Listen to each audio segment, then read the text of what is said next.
call me Teller. My partner Penn does all the talking, which gives me a chance to do a lot of thinking. We're starting our fourth and final night hosting TNT's Monstervision. TNT's measly pay has forced us to moonlight here as security guards. The last cable job we ever take. But the chance to watch monster movies while protecting this edifice from intruders is a heady mix, providing me with much input for my latest experiment. I'm looking forward to tonight's first movie, the TNT original Frankenstein. Based on the classic by Mary Shelley, it's about the battle between man's good side and his evil side. Puts me in mind of my own experiments. My creation. My monster. Two halves of the same man. My pleasure.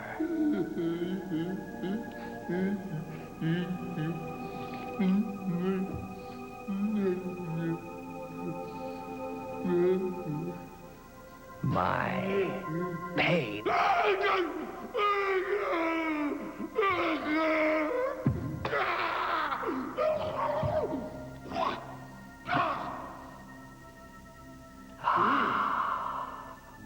Water.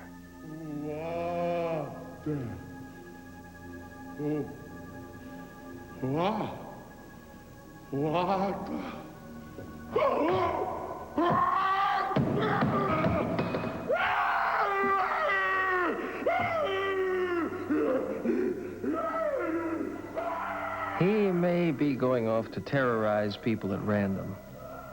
I think I should go after him on a dog sled. You watch the TNT original Frankenstein.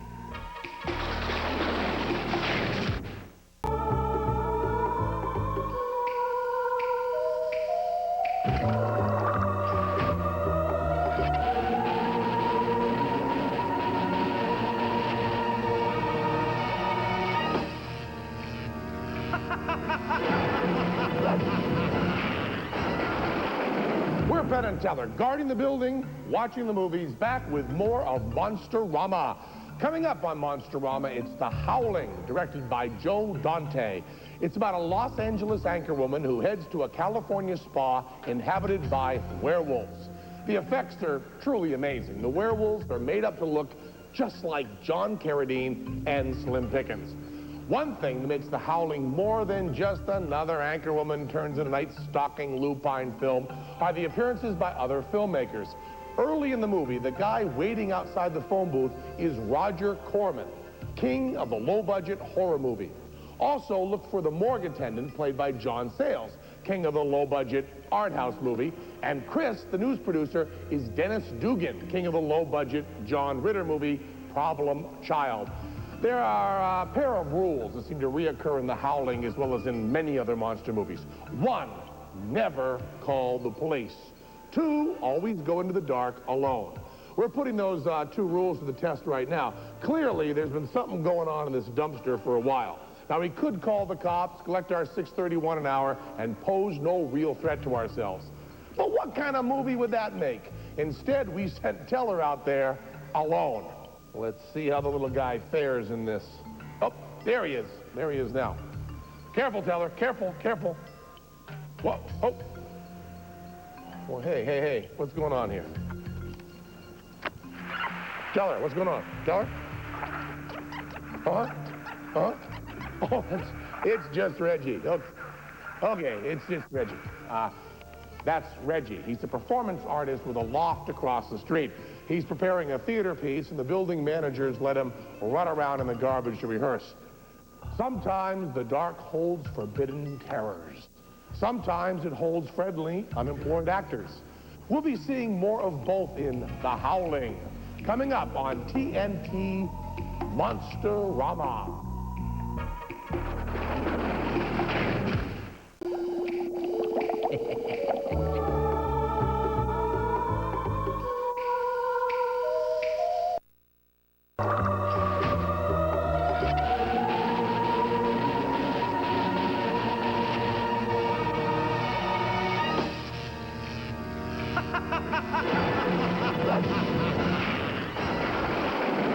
Penn here, my partner Teller there, and we are smack dab in the middle of Monsterama on TNT's Monstervision. And this next movie it's a great movie. It's Them, and it stars James Whitmore and James Arness. It's about giant, I'm not gonna tell you what's giant in it. When this movie was first released, 1954, the monsters weren't revealed in the advertising. None of the advertising. When they came on screen, audiences were terrified. They freaked. Them is also notable for familiar faces in the cast. Leonard Nimoy as a soldier, Richard Deacon from the old Dick Van Dyke Show, and the guy who played Patty Duke's father, who is William Shallert. The best thing about Them is that it's a mystery story wrapped up in a science fiction movie. Think of it like Alien, only the monsters are... I'm not going to tell you. I almost slipped, but I'm not going to tell you. Okay, one last thing. The correct pronunciation is zoology, not zoology. The fact that there were zoologists in this movie saying zoology is really the only factual flaw in this otherwise perfect movie. Everything else could happen and did happen because, as you all know, it's based on a true story. What's this tell? Okay. We're about to start the movie. After I watched a little bit of the beginning because it's great. I have a phone call to make. I have to call my aunt and wish her a happy birthday. I'll see you in a while, and enjoy the movie on TNT.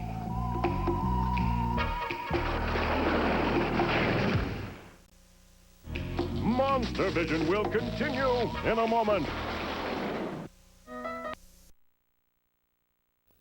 We are Penn and Teller, and you are watching Monsterama on TNT. Teller's hotline tonight is an exchange from Them. James Arness is told that all parts of the ant's nest should be well saturated, to which he replies, boy, if I can still raise an arm when I get out of this place, I'm going to show you how well saturated I can get. Back to Monsterama in a minute. Monstervision will continue in a moment. Penn back with you on TNT's Monsterama. My partner Teller just got back from his rounds and seems to have fallen into some kind of trance. The only thing I have handy to bring him around with is this little bottle of formic acid. See, it's really formic acid, because you can see right there it's written formic acid.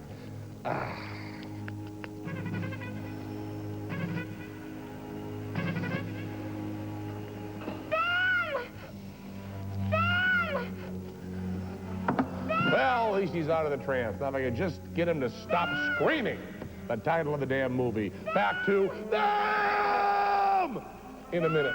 All right, Teller, it's cool, it's funny. It's real funny stuff. Funny, witty, clever.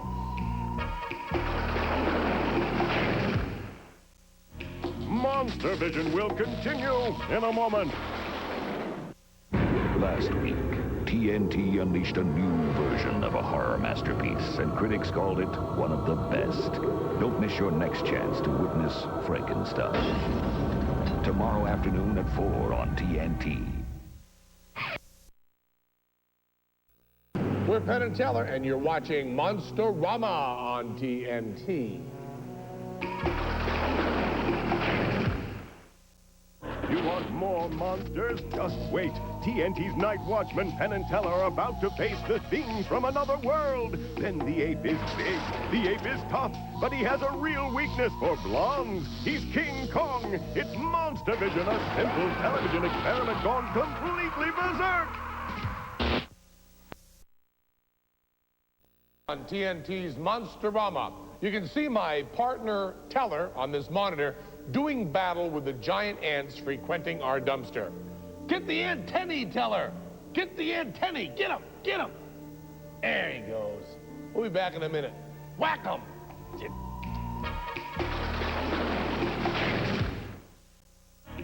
Monstervision will continue in a moment. Watching the building and watching Them on TNT's Monsterama. Now, we've seen how the giant ants make their way into Los Angeles through the storm drains, which I think is the same way Mickey Rourke got there. But the question is, could insects of such mammoth proportions survive, much less terrorize a whole city? The answer, despite the fact this is a great movie, is no. It's physics. It has to do with the ant's exoskeleton, which wouldn't be able to support an ant if it got as large as the ones in this movie. You see, weight increases in proportion to the size cubed, while strength only increases in proportion to the size squared. The bones of a mouse are small, itty-bitty, in proportion to the body, just as an elephant's bones are large. If an ant's body grew as large as the ones in them, its legs would be too huge to move because the exoskeleton is so thick, there's no room inside for any muscle. So you have a big, scary ant that couldn't move. You got that?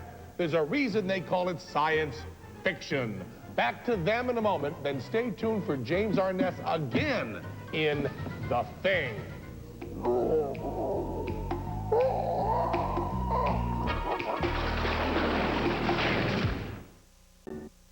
You want more monsters? Just wait. TNT's Night Watchman, Penn and Teller are about to face the Thing from another world. Then the ape is big, the ape is tough, but he has a real weakness for blondes. He's King Kong. It's Monstervision, a simple television experiment gone completely berserk.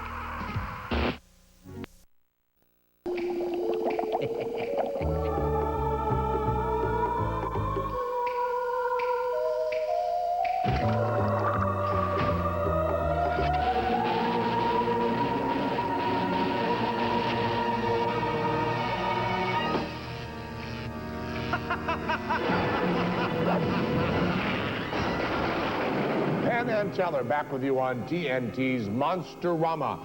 And there's another true classic coming our way. It's The Thing, produced by Howard Hawks. And now it's even better because it's been colored with a computer. None of that pesky black and white for the privileged viewers of Turner Network Television. Teller is sitting at the controls of a computer similar to the one that was used on this movie to bring out the vivid beiges, purples, and grays, which you couldn't see before the film was festooned with pustules of color. He's trying to liven things up by colorizing our security monitors. While he does that, a little bit about The Thing. The Thing itself is James Arness.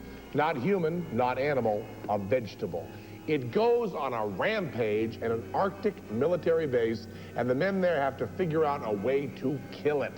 The Thing was produced by Howard Hawks, who was known for almost every genre but science fiction. He had made comedies like Bringing Up Baby and His Girl Friday, and westerns like The Big Sky and Rio Bravo. The Thing was has a lot of Hawksian elements, including dialogue that flies by with one character's lines overlapping the next. Teller? Never mind. One of the things that makes the movie great is that you really have to listen to what's going on. I think Teller's just about ready. We are about to see the northeast corridor of the 7th floor in full color. I like it. I like it. I do like it. It has a little more, well, subtlety than Ted's coloring of this movie. Coming up, it's The Thing in full color. But here's a reminder, if you want to recreate the experience of sitting in a theater and watching this for the first time, get yourself a box of Juji Fruits and turn the color knob down. Yeah, you do lose the brilliant computer-generated palette, but you'll feel like you're at the Rialto on a Saturday in 1951. Try it. We'll see you in a while. Nice use of yellow.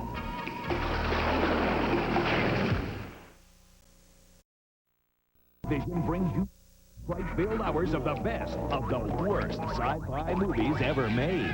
Featuring Attack of the 50-Foot Woman and Plan 9 from Outer Space. Hosted by... Movies you love to hate. The best of the worst. Next on TNT.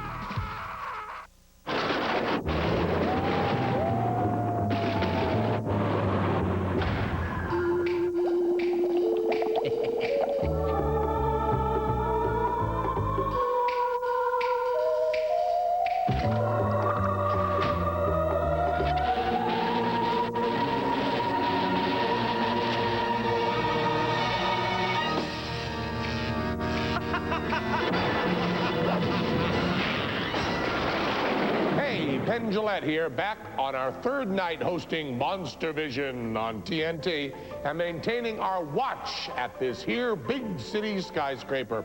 My partner Teller is doing the rounds now. It's best of the worst night on Monstervision, and leading it off is the only movie we know of about giant killer bunnies. It's Night of the Lepus, based on the novel Year of the Angry Rabbit. I didn't make that up, check the credits. I haven't read the novel yet, but Teller finished it just a few nights ago, and he was actually rather freaked.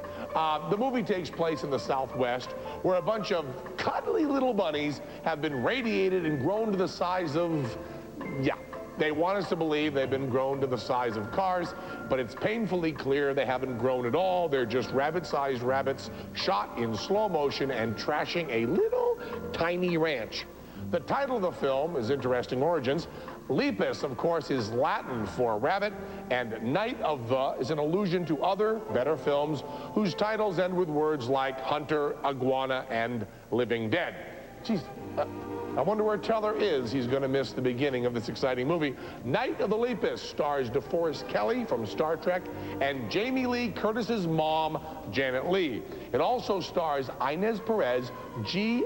Leroy Gantner, and I. Stanford Jolie. I don't know what any of the credits for those last three are, but I like stumbling over their names. So here comes Night of the Lepus, and we'll be back later.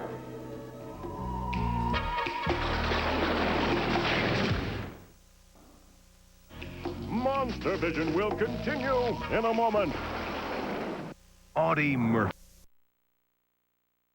Of Night of the Lepus on TNT's Monstervision. Look what Teller just got for his niece.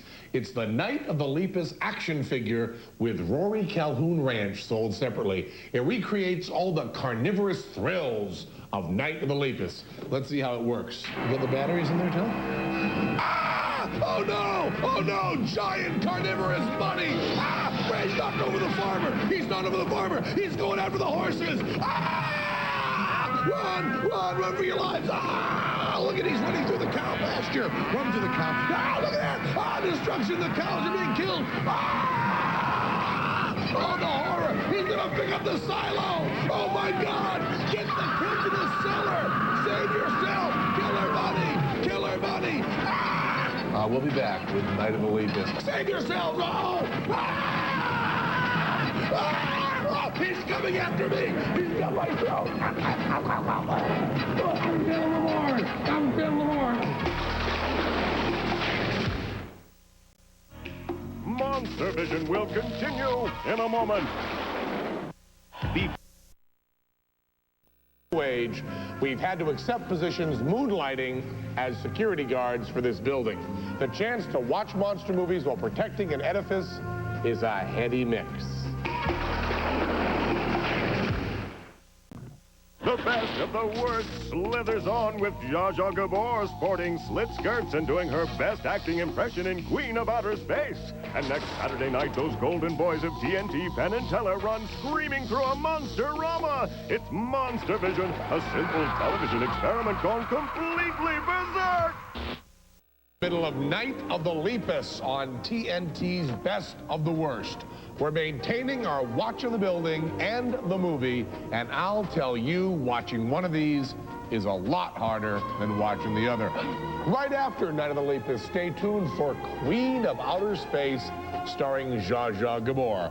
My name is Penn. This is my partner. Teller! Teller! Killer rabbit got Teller! We've had an emergency. A killer rabbit has eaten my partner, Teller. Ah! Ah! I must fight him. Ah! Ah! Ah! Better not really hit a rabbit. It look bad. Let's go back to Night of the Lepus. I'll be battling the rabbit. Ah! Should I hit him with the antenna? Ah! Ah! Did you see the Teller blood? Ah! Ah! Ah! My name is Penn. This is the remains of my partner, Teller. Monstervision will continue in a moment. Monstervision. Remember, on next Saturday's Monstervision, it's Monsterama. The best of the worst slithers on with Zsa Zsa Gabor sporting slit skirts and doing her best acting impression in Queen of Outer Space. And next Saturday night, those golden boys of TNT, Penn and Teller, run screaming through a Monsterama. It's Monstervision, a simple television experiment gone completely berserk.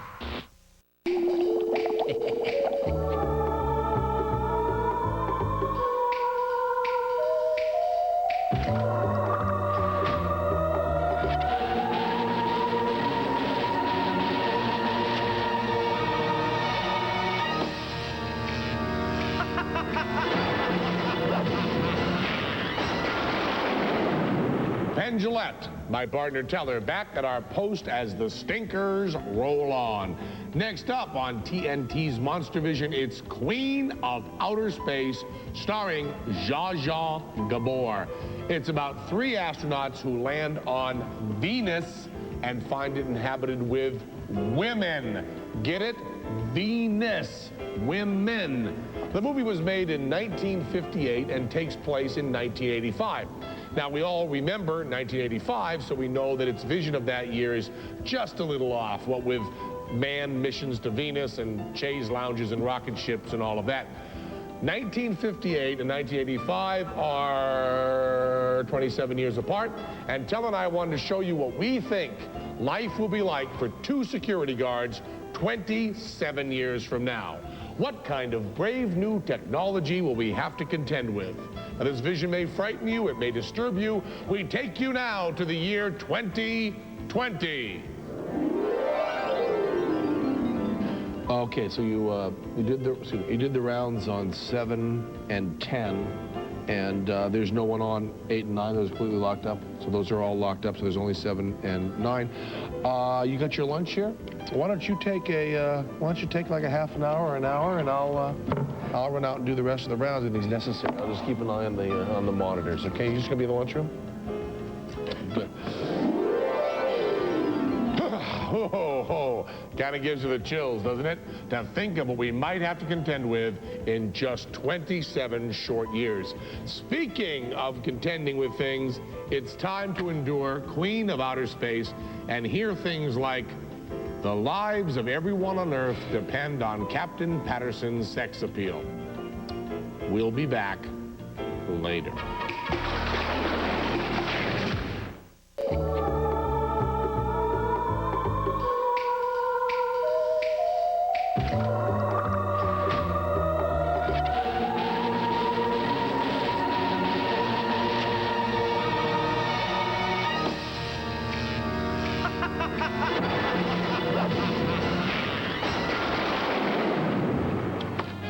Penn and Teller back with you as TNT's Best of the Worst night continues to inflict itself upon us. Coming up is the attack of the 50-foot woman, which isn't really a science fiction movie. It's more like scenes from a marriage, only the wife grows up to be 50 feet tall. We really aren't the guys to be talking about this movie because it really isn't a monster movie. It's just sex. They should have called in a different team for this one, maybe Siegfried and Roy or something. The actual attack on the 50-foot woman doesn't take place until like an hour of the most turgid soap opera imaginable has dragged on by. It's all about a mentally unstable woman whose husband is running around with the town slut. Both women are card-carrying 50s bombshells with more curves than a loony straw. To be sure, incongruities and shoddy production values abound. The huge spaceman is transparent, as if some mistake were made in the processing of the film. Of course, when the director was asked about it, he said it was intentional. Also, the giant spaceman has normal-sized people furniture in his satellite spaceship. Now, this is another thing. Every time the characters talk about the UFO in this movie, they call the UFOs satellites. The way I figured is the movie was made right after the Sputnik satellite was launched, and everyone thought satellites were just cool things from up in the air. If it came from the sky, they figured it's gotta be a satellite. You might be wondering why Teller has been performing here with all the enthusiasm of a guy working his first children's party. Well, we're getting paid $6.31 an hour for guarding the building, and TNT is paying us a couple bucks an hour to watch the movie. They're paying us for watching it. you're doing it for nothing, so we thought you could use a little real entertainment as we make our way into Attack of the 50-Foot Woman, which is coming up on Best of the Worst on TNT's Monstervision.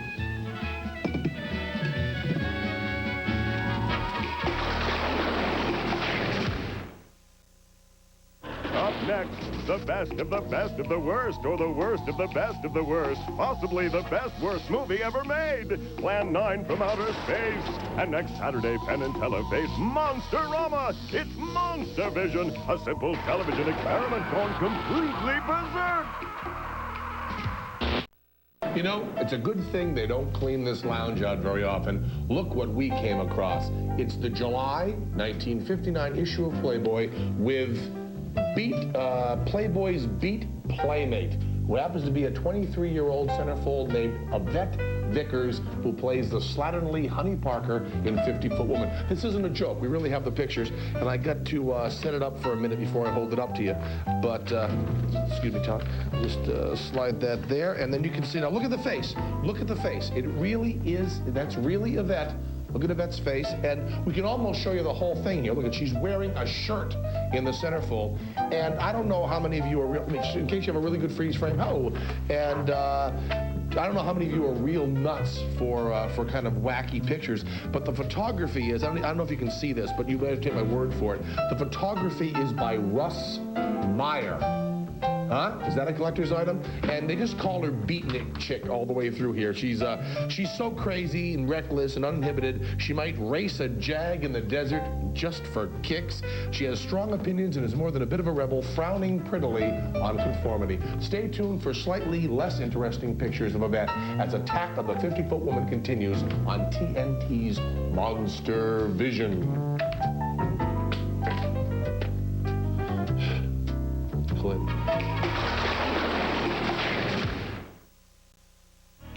Monstervision will continue in a moment.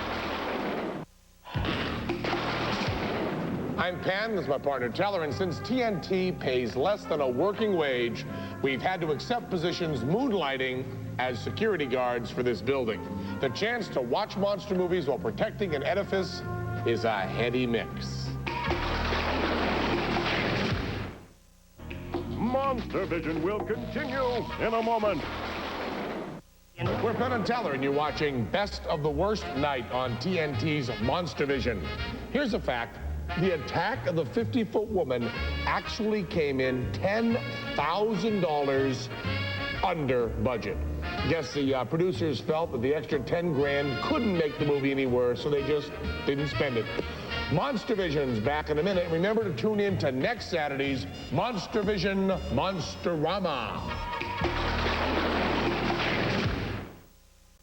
Up next, the best of the best of the worst, or the worst of the best of the worst. Possibly the best worst movie ever made. Plan 9 from outer space. And next Saturday, Penn and Teller face Monsterama. It's Monstervision, a simple television experiment gone completely berserk.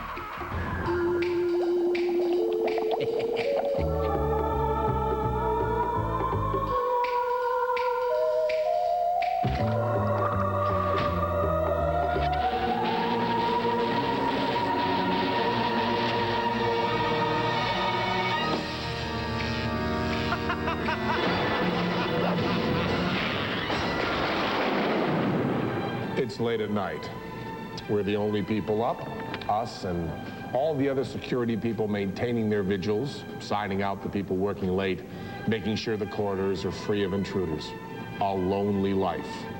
But tonight, we're lucky because it's time for Plan 9 from outer space.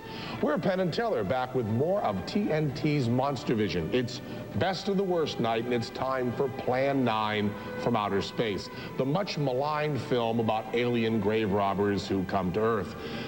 People trash movies like Plan 9 for everything, for a lack of continuity, bad acting, cheap sets. But I will tell you, I will take a week's worth of Plan 9 over one viewing of anything ever made by Merchant Ivory. I have seen Plan 9 from Outer Space 7 times. Personally, I am not kidding. And who do you know who has seen A Passage to India more than once except the director? Reds, Gandhi, The Turning Point, Out of Africa, anything with Emma Thompson, anything with Alan Alda, A River Runs Through It, A Passage to India, any Merchant Ivory film, as I said before, Chariots of Fire, A Bridge Too Far, any Woody Allen movie after Annie Hall, Exodus, anything hailed for its cinematography. If they mention cinematography, it's lousy. Anything that Joel Siegel didn't want to end, Dances with Wolves, yuck! You know the movies, films, they call them films, that we're talking about.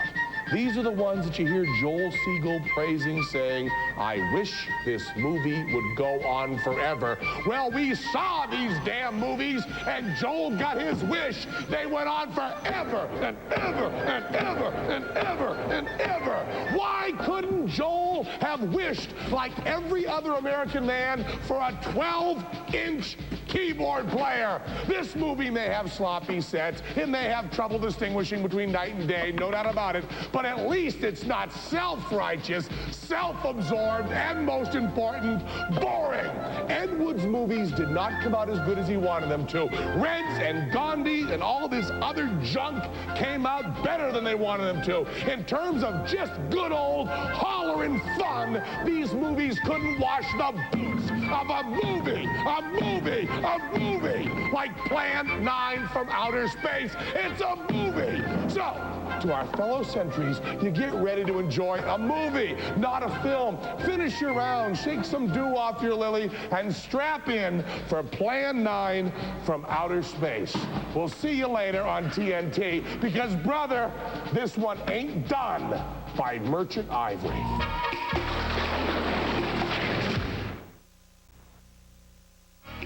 Monstervision. Maybe we've seen this movie too many times, but do the aliens' uniforms make them look a little like the Moiseyev dancers? I don't know. We're Penn and Teller, enjoying Plan 9 from Outer Space with the only other folks who are awake at this hour, our security guard brethren. Here's a little factoid about Plan 9. Bela Lugosi died early in the shooting of the movie, which is why you only see him at the beginning. Later in the film, his character reappears, but it's played by another actor covered with a cape. In true Ed Wood fashion, though, the replacement actor, who was Wood's chiropractor, is about 8 inches taller than Bela Lugosi. We're Penn and Teller, and you're watching the absolute best of the worst, Plan 9 from Outer Space on TNT's Monstervision. Back in a while. Should you sign in? Did you sign in? You should have.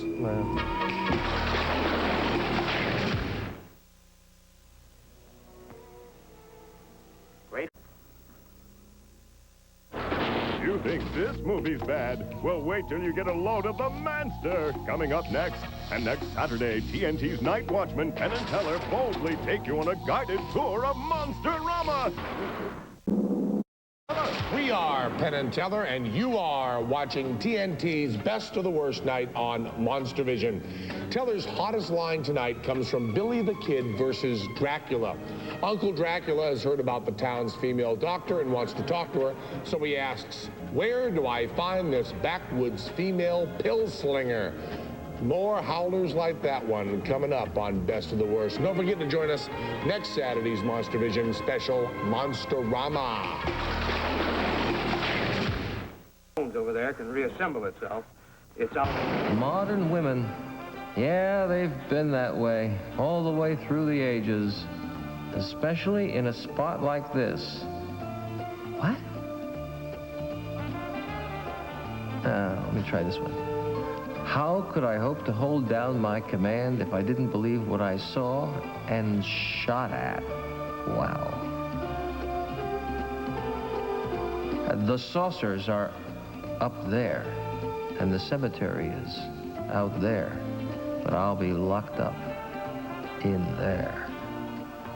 We're Penn and Teller, and you're watching Plan 9 from outer space on TNT's Best of the Worst night. Let me look at this one. How about visits? That would indicate visitors.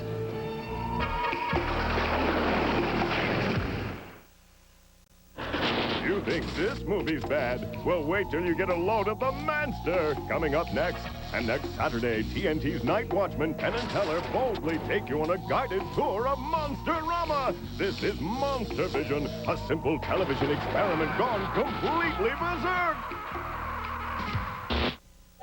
Hang out, probably with other prehistoric fossilized creatures. Let's go in, shall we? So, Kevin, we're here today at the George C. Page La Brea Discoveries Museum. The bones from the tar pits that are right here underneath us. Right, you got your tar, you got your pits, hence the name tar pits. Man, you're smart. Thank you. The animals in prehistoric days would get bogged down, they get eaten by other animals, something like that. We called ahead, our names on a list, and then what happened is that the bones would be discovered right here and on display in the museum. All right, we're standing here in front of the American mastodon. That's what this thing is known as. Wait a minute, you're talking about the last survivor of a primitive group of animals that was the forerunner to the elephant? And yeah, it doesn't exactly look like Godzilla, but the amazing thing about these is the special effects in most Godzilla movies are about the same with the wires holding it up. It's about pretty much the same. It doesn't look like Godzilla, so we should move on. This can't be the right department, right? Let's move on. Well, Kevin, it kind of sounds like the voice of Godzilla, but again, it's another elephant. Doesn't look anything like him. That's not really an elephant, though. This is an elephant. Can you get a shot of this, the imperial mammoth? Wow. So you can see this guy, although he looks like Godzilla, is actually a giant sloth. He looks a lot like my Uncle Lowell, too. I have a guy named Uncle Lowell that looks just like that. Well, it says here on the card that he stood 6 feet tall and weighs just over 1,500 pounds, much like Raymond Burr, the star of the original Godzilla movie. Well, this isn't it, but let's go in and get the movie started. You mean Frankenstein Conquers the World on this channel? Absolutely. Godzilla Theater on KCAL Channel 9? Here's the theater right here. Getting ready to begin? We don't want to miss a minute of it.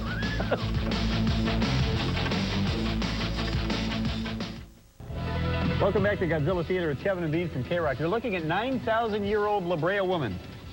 And what we imagine she might look like today. You know, I'd pay her $100 if she'd move that hair.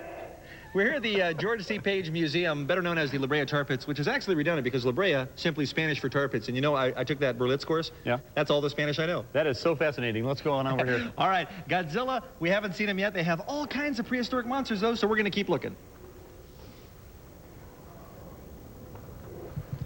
Well, we're walking around with our man, Curtis. Curtis, you're visiting from Wisconsin, is that right? Yeah. Enjoying the tar pits? Yeah. Now, this is a display, young man, of what it must have been like to be trapped in tar.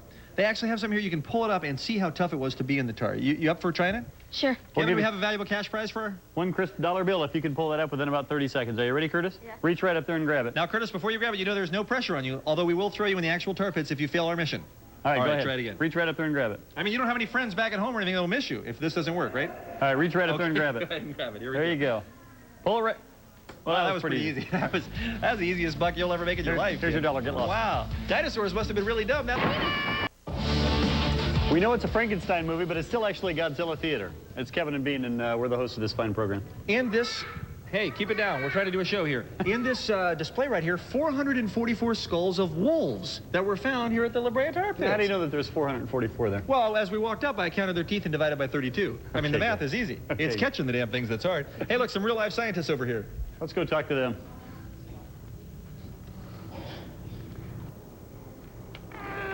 Yes, I got one. All right, here comes Bean with our scientist.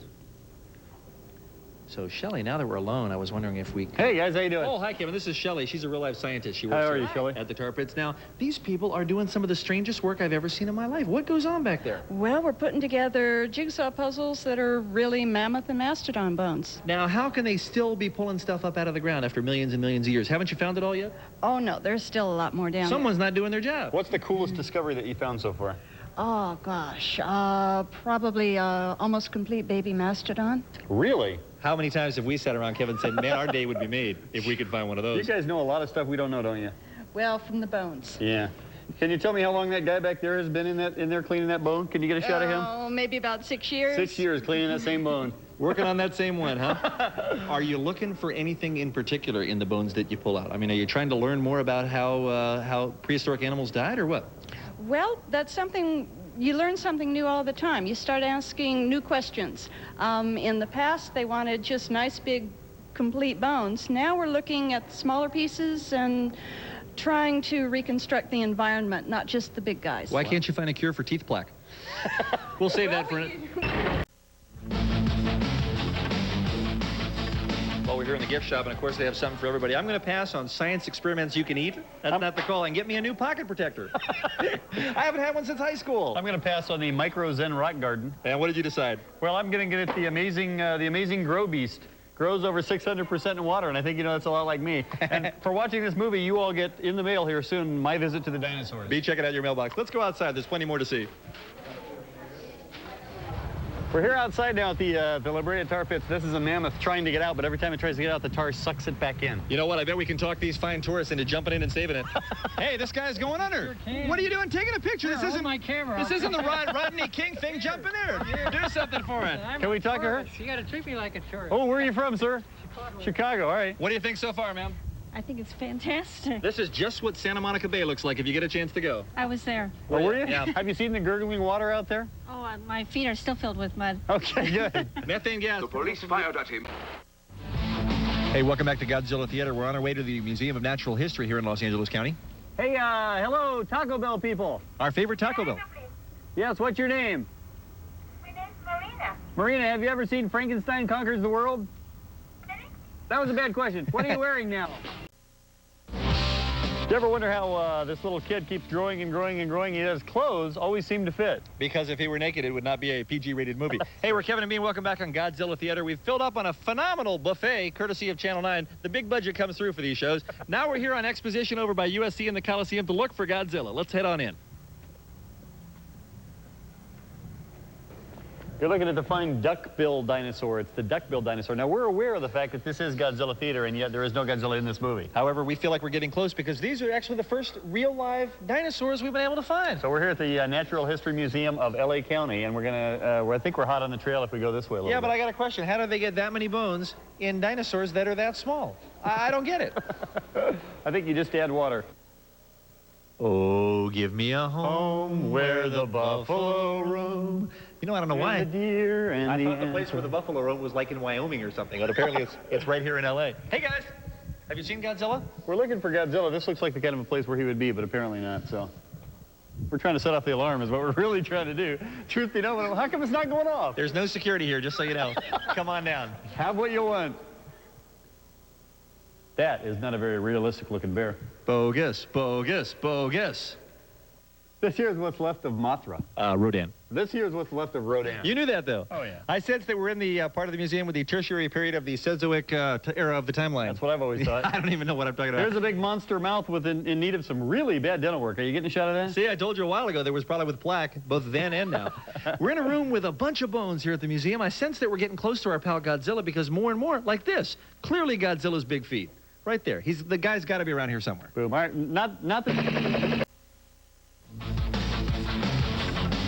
Seriously, let us back in. Come on. Last time I listened to you tell me there's no security. All right, the alarms work here at the Natural History Museum. We got our butts thrown out. So Frankenstein dies. Yeah. The movie's over. Yeah. We're thrown out of the museum. Yeah. Our lives are a joyless farce. See you guys next week. Take it easy. Oh, we almost forgot. We got a clip from next week's movie.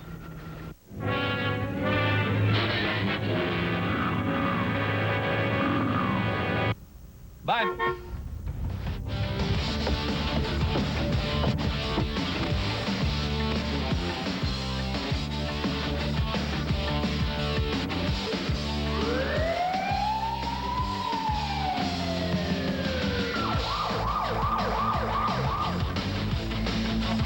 Tell me this isn't happening.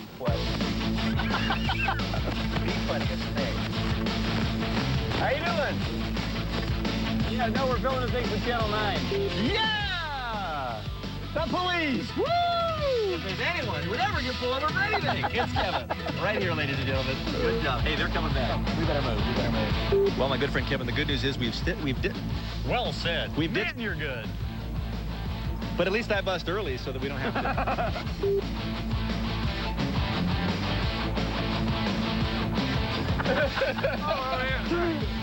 Just a little joke, Vic. Just a little comedy there.